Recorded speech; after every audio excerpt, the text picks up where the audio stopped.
Ce mardi matin, le café du coin ouvrait ses portes comme il le faisait depuis près de 20 ans, avec l'odeur familière du pain chaud et du café corsé se mêlant au bruit précipité des tasses, des cuillères et des pas hâtifs des serveurs.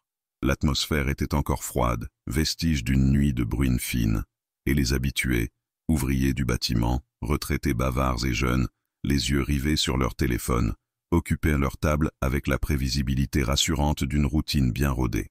Olia, une femme d'une trentaine d'années aux cheveux attachés en un chignon désordonné et à la posture assurée, faisait mentalement l'inventaire des tables vides tout en servant les premiers cafés de la journée.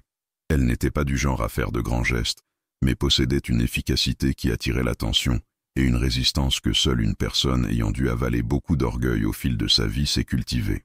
Ce matin-là, tout semblait suivre le cours habituel, jusqu'à ce que la porte s'ouvre et, avec elle, un silence curieux envahisse la salle. C'était un petit garçon. Il ne devait pas avoir plus de 8 ou 9 ans, bien que son apparence puisse facilement tromper. Le visage émacié, les yeux enfoncés et les joues creusées lui conféraient un air plus vieux, plus marqué par la vie. Il entra comme s'il ne voulait pas se faire remarquer, mais chacun de ces détails criait sa présence. Des pieds nus, sales de boue sèche, une chemise trop large pour son corps, des doigts, glacés agrippant la barre de sa tenue, comme pour se raccrocher au peu de dignité qui lui restait. Olia le vit avant même qu'il n'approche du comptoir. Son premier instinct fut le même qu'à l'accoutumée. Fixer son regard, redresser le menton et préparer les mots durs que l'on apprend à employer lorsque le monde nous enseigne la méfiance. Mais quelque chose dans ce garçon désarma son jugement. Il ne regardait ni les gâteaux, ni la caisse. Il fixait le sol, comme s'il craignait de devoir affronter à nouveau la perspective d'être chassé. Et cela suffit pour qu'en un élan presque maternel, elle laisse de côté son tablier et fasse quelque chose qui allait changer le cours de cette journée. La cuisine battait son plein, mais le bruit des assiettes et des casseroles semblait avoir été étouffé par la présence silencieuse du garçon. Olia s'avança vers lui sans dire un mot, et d'un simple geste de la main, le guida vers une des tables du coin, la moins éclairée, où il pourrait être à l'abri des regards directs.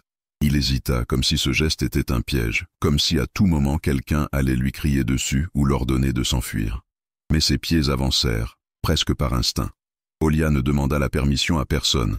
Elle prit une assiette creuse, la remplit de soupe chaude, coupa 2 tranches de pain, ajouta une petite portion de salade et servit un thé sucré. Lorsqu'elle déposa le plateau devant lui, elle vit dans les yeux du garçon un mélange de confusion et de soulagement qu'elle n'avait jamais vu auparavant. C'était comme s'il était au bord du désespoir et, à cet instant, quelqu'un l'avait ramené à la vie. Au début, le gamin mangea lentement, comme s'il n'arrivait pas à croire que cela était réel. Chaque cuillerée était accompagnée d'un regard rapide autour de lui, comme s'il s'attendait à ce qu'une main rude lui arrache l'assiette de devant. Ce n'est qu'après quelques minutes, quand Olia revint avec une carafe d'eau et un sourire discret, qu'il sembla céder. Il commença à manger avec plus d'appétit, mais toujours avec une sorte de soin sacré, comme si c'était le premier vrai repas depuis des jours. Dans la salle, certaines personnes jetèrent un coup d'œil de côté, d'autres plissèrent le nez, mais personne n'osa intervenir. À l'autre bout du comptoir, derrière la caisse enregistreuse, se trouvait Anton, le propriétaire du café. Un homme méthodique, d'une parole concise et au regard toujours critique, dont la philosophie était le profit avant tout. Il observait tout en silence, les bras croisés et une expression indéchiffrable. Mais Olia, occupée à surveiller le garçon avec la tendresse que seule une personne ayant connu la faim peut posséder, ne se préoccupait pas de lui à cet instant. Anton était réputé pour sa rigueur. Il n'avait jamais permis de distribuer de la nourriture gratuite, pas même aux employés. À ses yeux, le gaspillage était un péché, et la compassion, un luxe que peu pouvaient se permettre. Et, pourtant, ce matin précis, il ne fit aucun geste. Il resta immobile, observant chaque mouvement du garçon, comme s'il tentait de comprendre quelque chose qui lui avait toujours échappé. Il y avait quelque chose de troublant et de beau dans cette scène. Une femme, aux faibles revenus, servant de la nourriture avec générosité, et un enfant mangeant comme si sa vie en dépendait. Lorsque Olia croisa son regard dans le couloir, s'attendant à entendre une réprimande ou un avertissement sévère, il se contenta de dire d'un ton sec. « Ça se charge sur la maison. » Elle mit un moment à comprendre. Elle répéta mentalement ces mots, essayant d'en saisir la signification venant d'un homme tel qu'Anton. Mais elle ne questionna pas. Elle acquiesça simplement et retourna au comptoir, les yeux embués, ne sachant pas vraiment s'il s'agissait de soulagement, de surprise ou de quelque chose de plus difficile à nommer. Le reste de la journée suivit son cours, mais quelque chose avait changé. Le garçon, après avoir terminé son repas, remercia d'un signe de tête timide et sortit aussi silencieusement qu'il était entré, sans rien demander, sans emporter quoi que ce soit d'autre que la chaleur de cette brève pause dans la rudesse de la rue. Olia resta là, regardant la porte se refermer, le cœur serré d'une émotion qu'elle ne parvenait pas à expliquer. Pendant le reste de son service, ses gestes semblaient plus légers, comme si cette rencontre avait desserré quelque chose qu'elle ne savait même pas. Être enfermée. Quant à Anton, eh bien, il resta silencieux plus longtemps que d'habitude.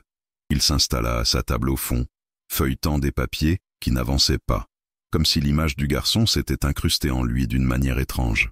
Ce soir-là, il quitta le café plus tard que d'habitude.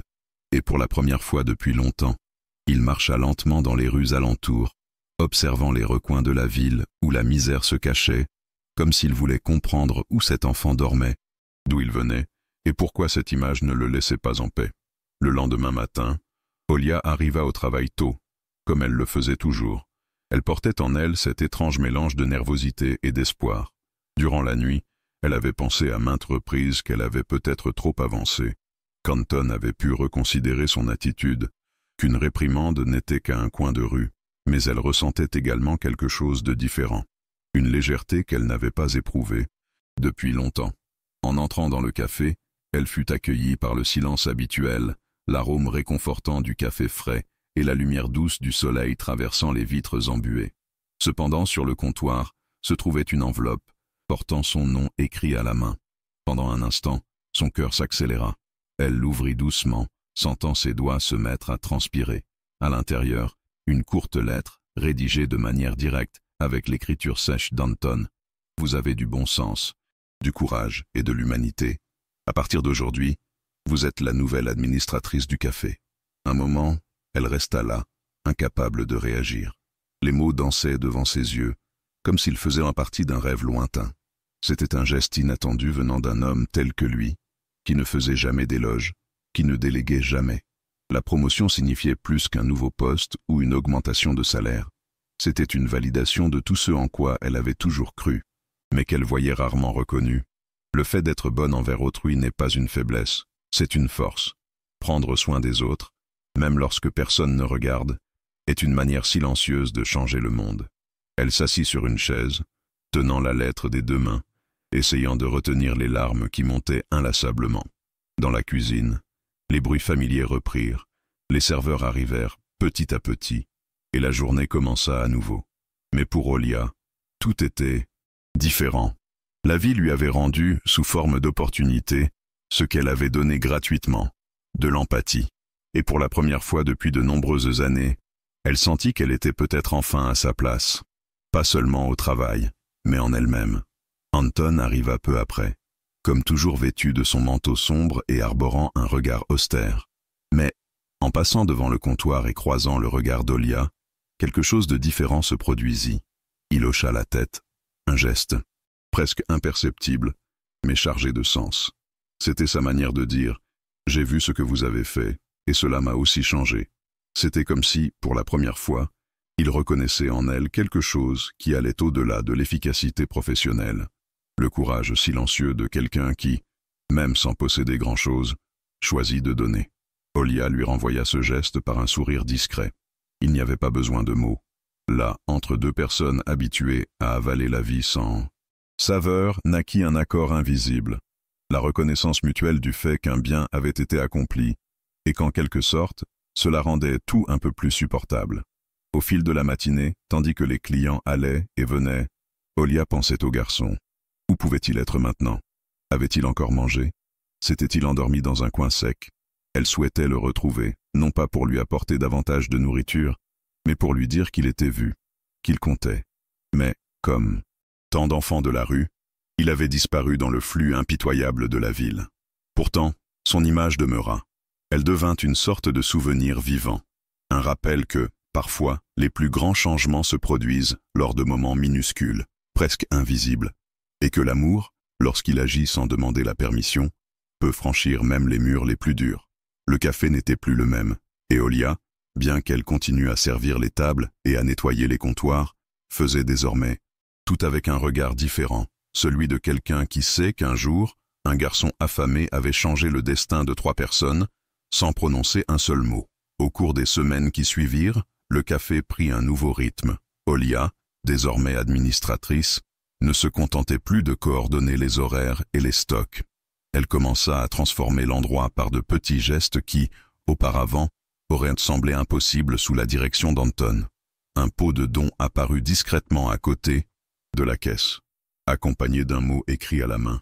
Pour ceux qui ont faim et n'ont pas une pièce. Certains clients plissèrent le nez, mais beaucoup, en silence, y déposèrent leur contribution. Anton ne dit rien. Il ne fit jamais d'éloge, ne laissa jamais entendre qu'il approuvait, mais il n'ordonna pas non plus de retirer ce pot. C'était comme s'il avait appris à faire confiance, à laisser couler ce qu'il ne comprenait pas. Et malgré son expression sévère toujours présente, il devenait courant de le voir observer Olia de loin avec un léger plissement des yeux, comme s'il tentait de déchiffrer une langue nouvelle, convaincu que l'effort en valait la peine. Il y eut des jours où d'autres enfants apparurent.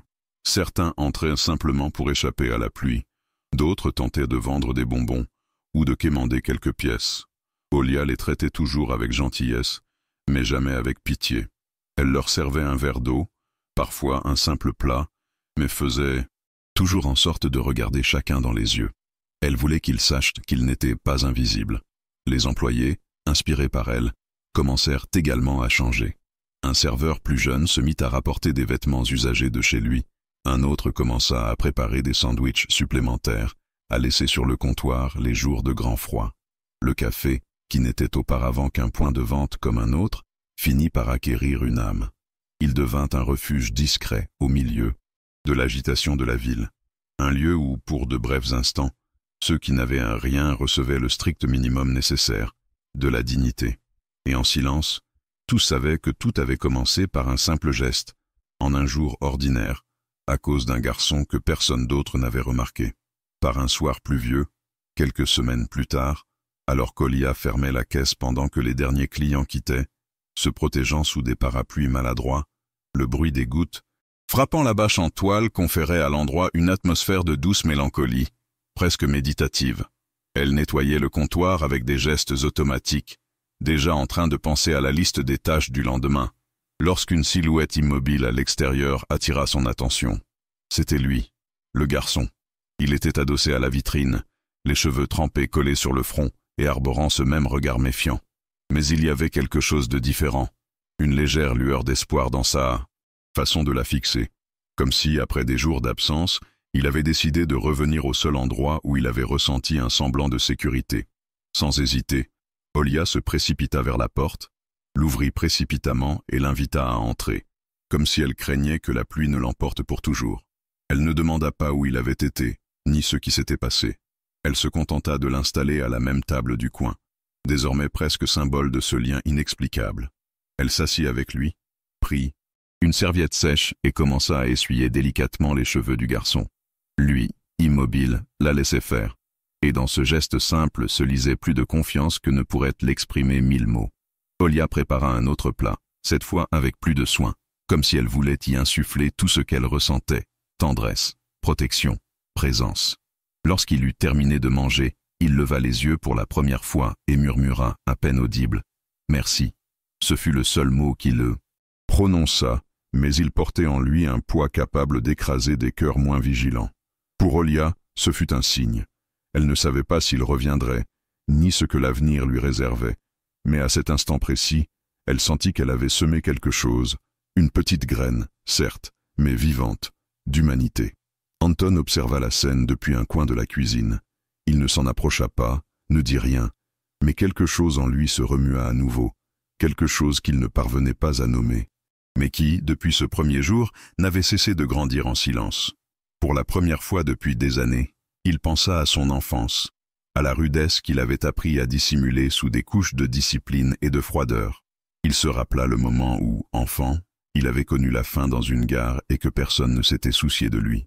Peut-être était-ce pour cela que cet enfant le dérangeait tant. C'était comme si le passé, qu'il avait enterré sous des contrats et des routines, était revenu lui réclamer réparation. Ce soir-là, avant d'éteindre les lumières du café, Anton laissa un billet plié sur la table où le garçon s'était assis. « Vous serez toujours le bienvenu ici. » C'était simple, presque rudimentaire, mais c'était le maximum qu'il put exprimer. Ce fut le premier pas d'un homme qui, petit à petit, commençait à s'autoriser à ressentir. Le garçon revint à d'autres reprises, toujours pendant les jours les plus froids, et peu à peu, il finit par sourire davantage. Il ne disait pas grand-chose, mais sa présence en disait long, et sans s'en rendre compte, il devint une partie intégrante de la routine de cet endroit. Olia poursuivit sa mission silencieuse, guidée non par des règles, mais par l'empathie. Et Anton, même s'il ne voulait pas l'admettre, commença à voir la beauté dans ce qu'il qualifiait auparavant de gaspillage. Le café continua à fonctionner comme tout autre, servant des repas, émettant des tickets, réglant des factures. Mais quelque chose d'invisible faisait de lui un lieu différent. L'écho d'un geste désintéressé, le souvenir d'une assiette de soupe, l'impact d'un choix fait sans calcul. Et ainsi, entre fourchettes, serviettes et effluves de café, naquit un lieu où la bonté n'était pas l'exception, mais le fondement. Un lieu où, à cause d'un garçon sans nom, 3 vies furent transformées à jamais.